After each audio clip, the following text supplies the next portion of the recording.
This is a special presentation of Manny Pacquiao's Blow-by-Blow. Any other use of materials, photos, and accounts without MP Promotions' consent is strictly prohibited.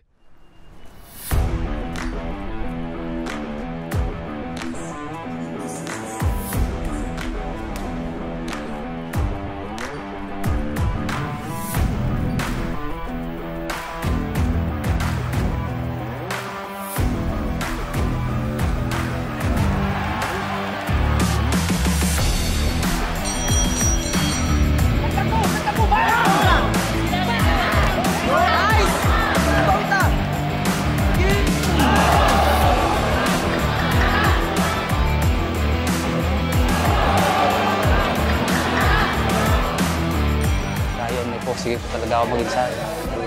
Sakit, pagod, hirap sa training para maging isang professional boxer po. Diskarte talaga sa taas ng... Tsaka nagiging inspirasyon ko rin po yung mga pamilya ko po. World champion.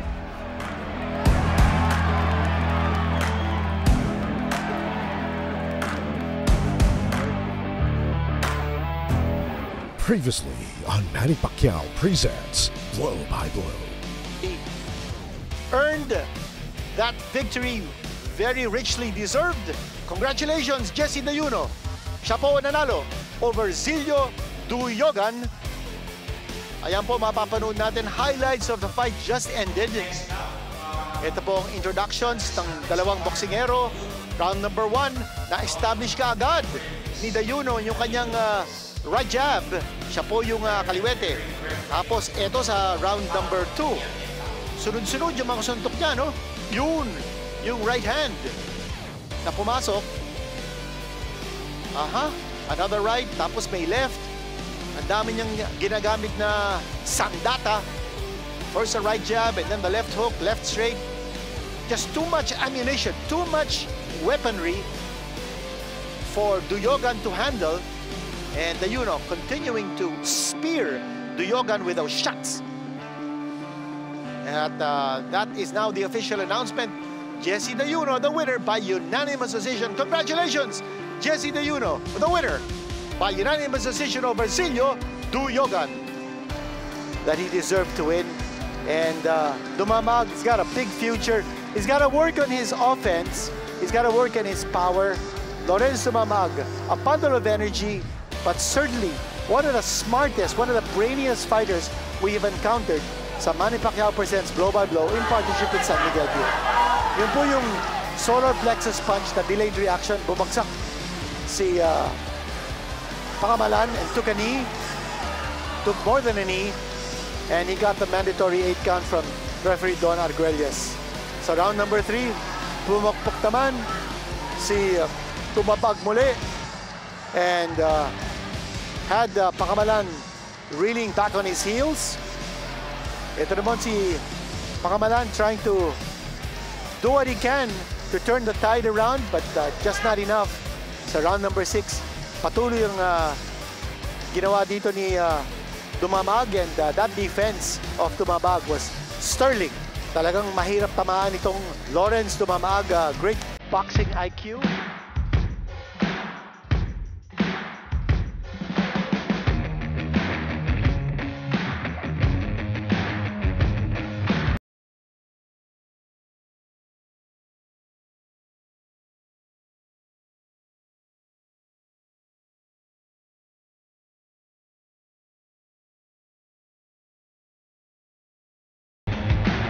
Patuloy ang bakbakan dito sa Manny Pacquiao presents Blow by Blow in partnership with San Miguel Beer. Nandito po tayo sa City of Imus Sports Complex. Aba, ang gaganda na pong mga nanonood sa atin ngayon dito sa ating venue.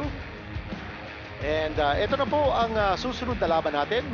Angelo Predog from the Cruz Training Ground Gym in Las Piñas City. Kalaban po niya Harvey Villena, Ground and Pound Boxing Gym, Antipolo City. Pareho po silang undefeated as a pro. Magkakaalaman po dito. Both are 19 years old.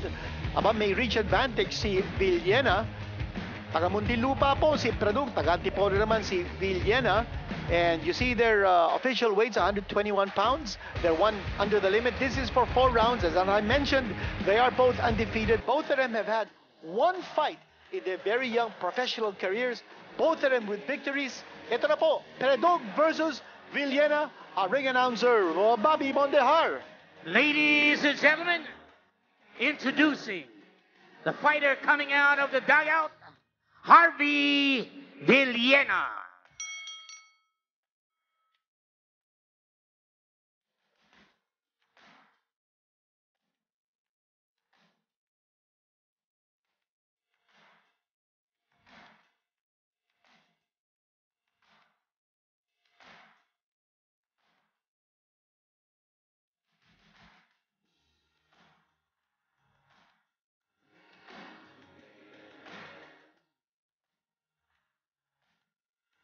Ladies and gentlemen, introducing the fighter coming out of the dugout, Angelo Predog.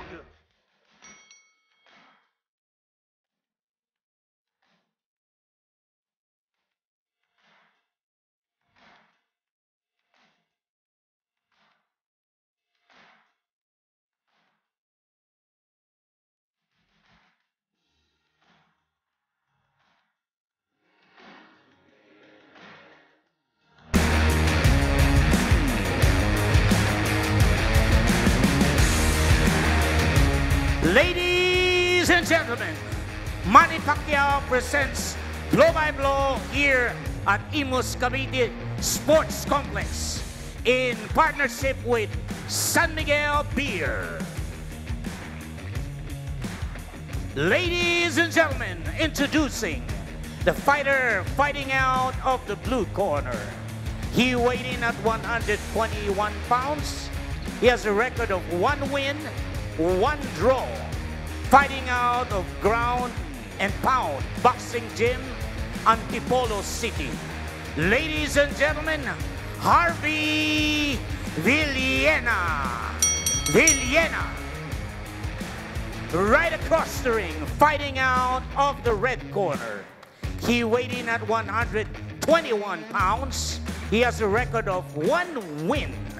He's fighting out of Cruz Training Ground Gym, Las Piñas City. Ladies and gentlemen, Angelo Predog. Judges at ringside, Carlo Baluyot, Don Arguelles, Danilo Lopez. Third man in the ring, referee Al Llaneta. This will be 4 rounds of professional boxing. Boxer, laging mag-iingat, okay? Ingat sa headbutt, ingat sa elbow. Bawal sumuntok sa likod, okay? Ang suntok sa katawan hanggang belt line lang. Sa baba, bawal sa itaas, okay? Maliwanag? Okay, touch grab para sa malinis sa laban. Okay.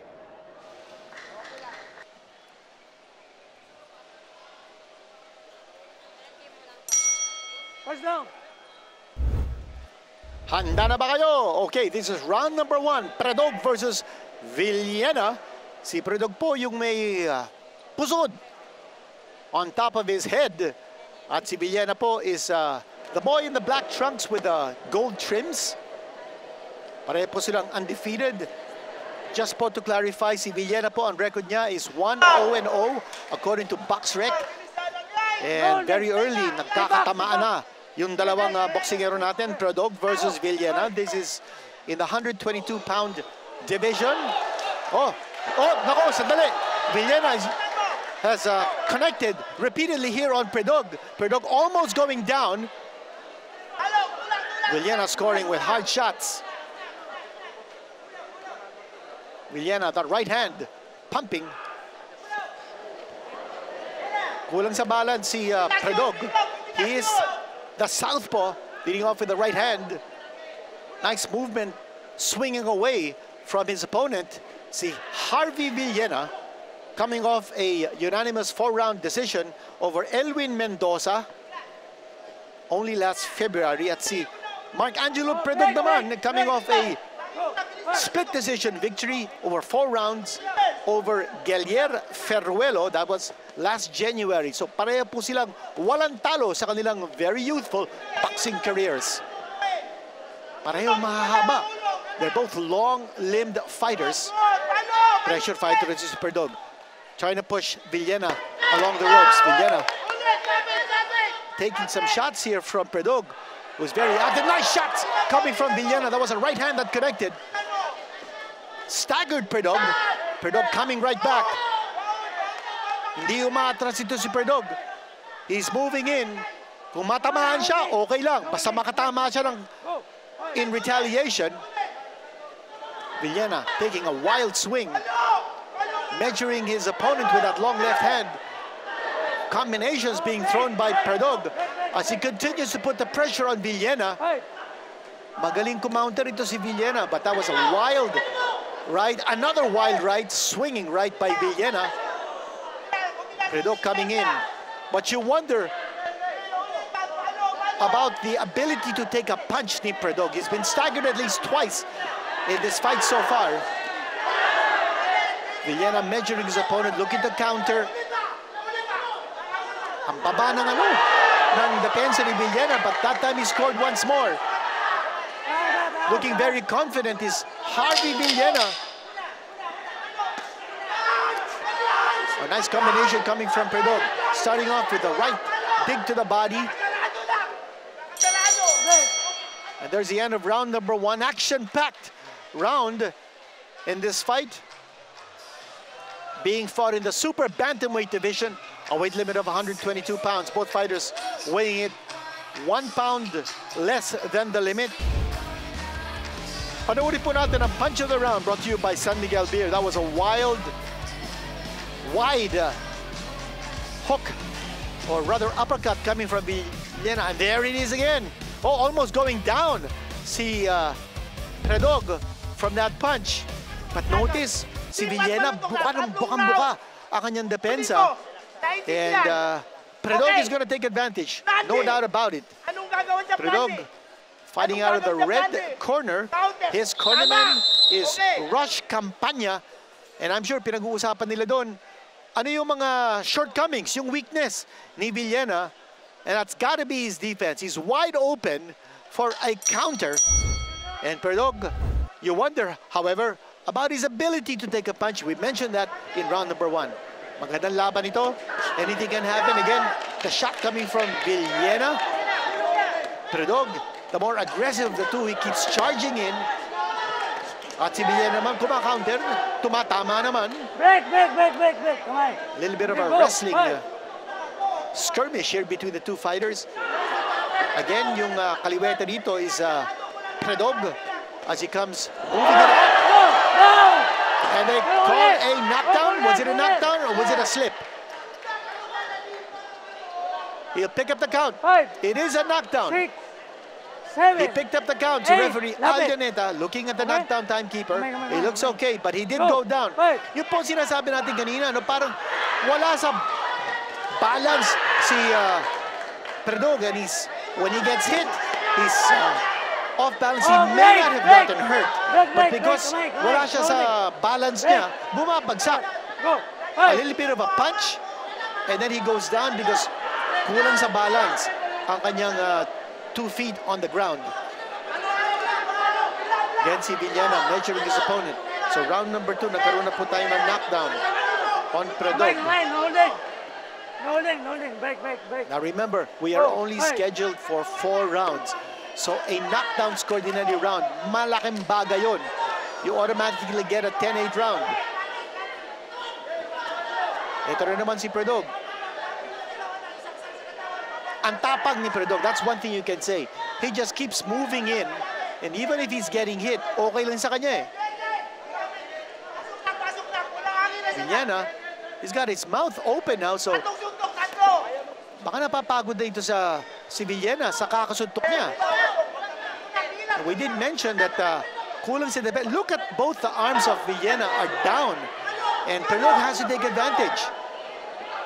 Again, he extends that left hand to keep Predog away. Villena is now beginning to miss. He did score a knockdown here in round number 2, but he looks tired. Villena looks exhausted. Oh, nakatama siya doon.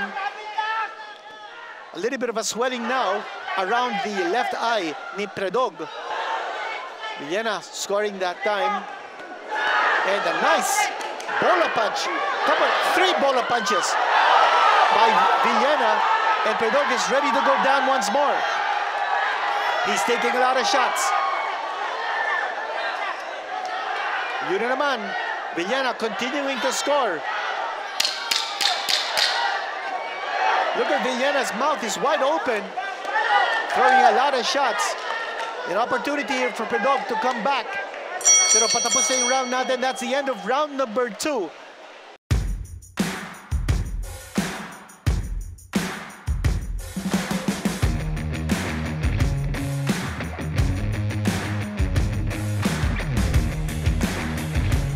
The monster, Angelo Predog, down in round number 2, staggered just before the sound of the bell. Villena, he looks exhausted at this stage. Kulang na kulang sa depensa, but he's throwing the punches and he is scoring. Punch of the round. Panuurin po natin ito. Here we go. Panuurin po natin yung counter. That might have not been a knockdown. Looked more like a push. Ayun, no? He pushed him in the back of the head. But yun, a series of 3 consecutive bolo punches scored by Villena. That put Predog back on his heels. Punch of the round presented to you by San Miguel Beer. Again, the referee will stand by his call. He ruled a knockdown in round number 2 against Predog. In the replay, we saw that might have been a push with a glove. But anyway, the knockdown has been called and it will stick. Doon po sa Japan, meron na pong instant replay in between rounds. So if there is a faulty call by the referee, it can be reversed by the panel of technical committee at ringside in between rounds kasi meron na silang instant replay. Sa Japan po ginagawa yon. There have been occasions where a knockdown was called, but upon review, dapat walang knockdown. Okay, here comes Villena once more. Throwing bombs. Predog, ready to go. Ito talagang sinusukat lang ni Villena, si Predog. Predog hindi na sumusuntok. And he looks groggy at this stage. I think he's ready to go.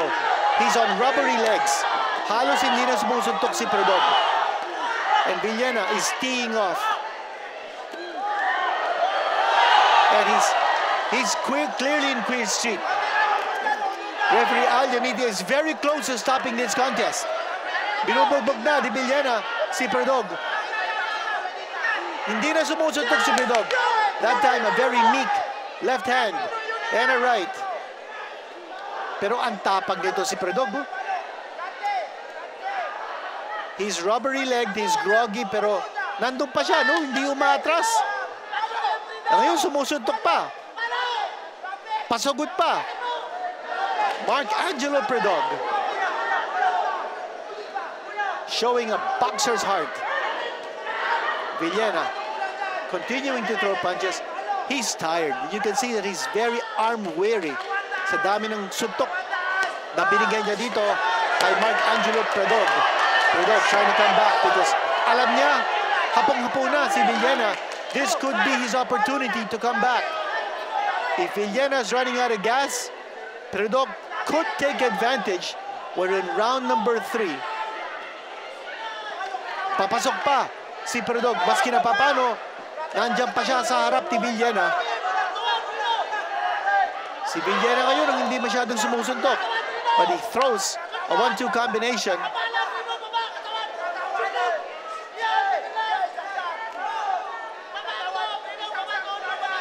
Harvey Villena, undefeated. Angelo Predog, undefeated. One of these two fighters will leave the ring after this fight with a stain in his record.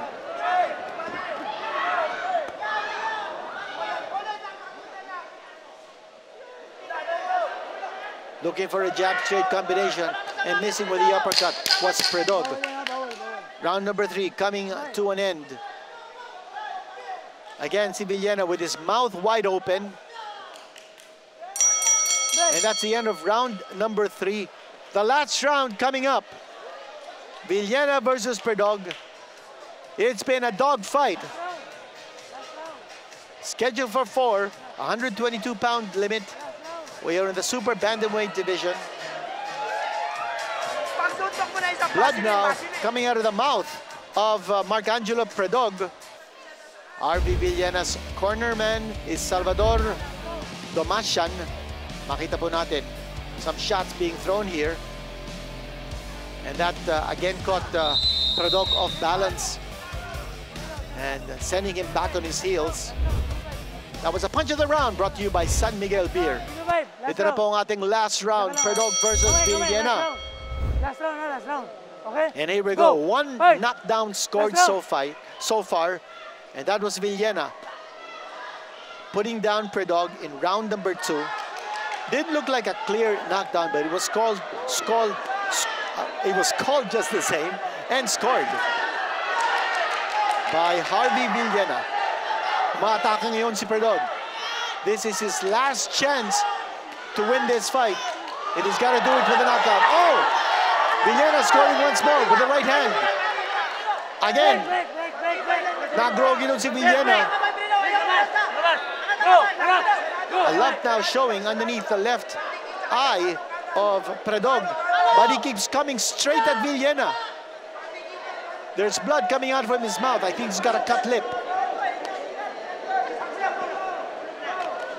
Harvey Villena throwing punches from a distance. That's where he likes to fight. He doesn't want a phone booth competition. He wants to get that distance and use his reach advantage. Ang haba niya. And that length he's been using to his good advantage.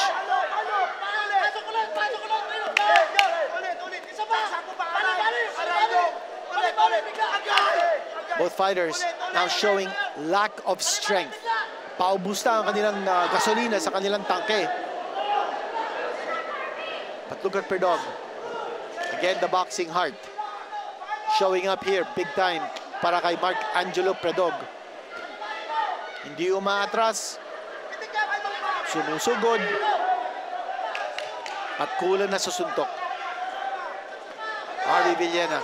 His mouth has been open since round number 2. Gasping for air.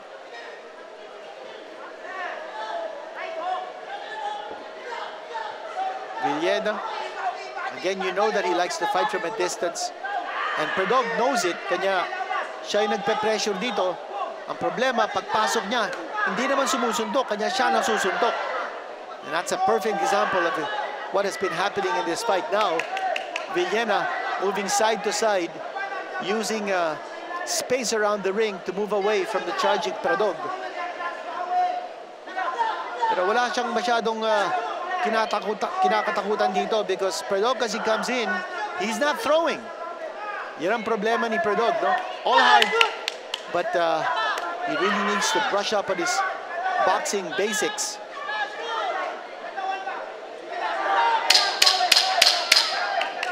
And that's the clapper sounding the last few seconds of this fight.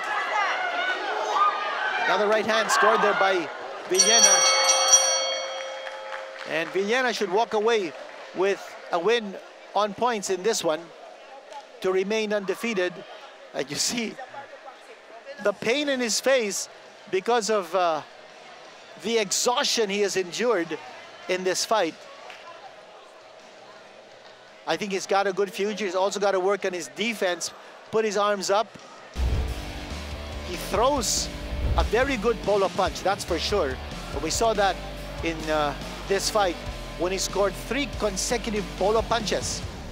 And the polo punch, of course, was created by the former world middleweight champion, si Seferino Garcia. Filipino po siya. The only Filipino to reign as a world middleweight champion. Seferino Garcia. Of course, Yumir Marshall trying to duplicate that feat. And wag niyo kalilimutan po to join, subscribe, and like our social media platforms. Ito na po, official announcement.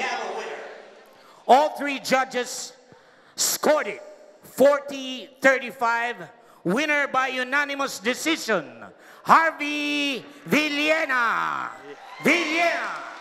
And that's it. Yan na po ang official announcement of the decision. Unanimous decision po, all 3 judges, Maluyo Arguelles and Danilo Lopez, scoring it 40-35 Wala pong round nakuha ni Predog, and Harvey Villena scoring that knockdown in round number 2 and running away with a win by unanimous decision, staying unbeaten with a record of 2-0, while si Angelo Predog suffering his first defeat. His record now goes down to 1-1.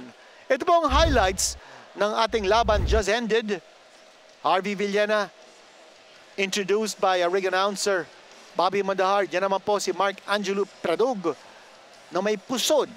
Yun, tinamaan ka agad ni Villena. Was very active. Oh, kumontik nang bumagsak doon si Predog. That was right in the first round. Very sharp si Villena nung umpisa, pero napagod din eh. And of course, yung sinasabi natin, that was the knockdown that was scored in round number 2. More like a push by the left hand to the back of the head, but anyway, it was scored.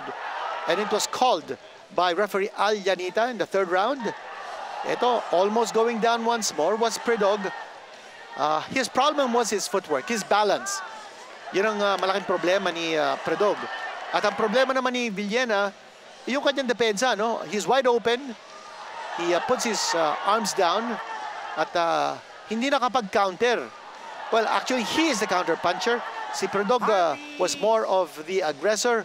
Yan po ang reaction ni Harvey Villena when it was announced that he won by a unanimous decision. Congratulations, Harvey Villena, staying undefeated in his professional boxing career. Dito sa Manny Pacquiao presents Blow by Blow in partnership with San Miguel Beer.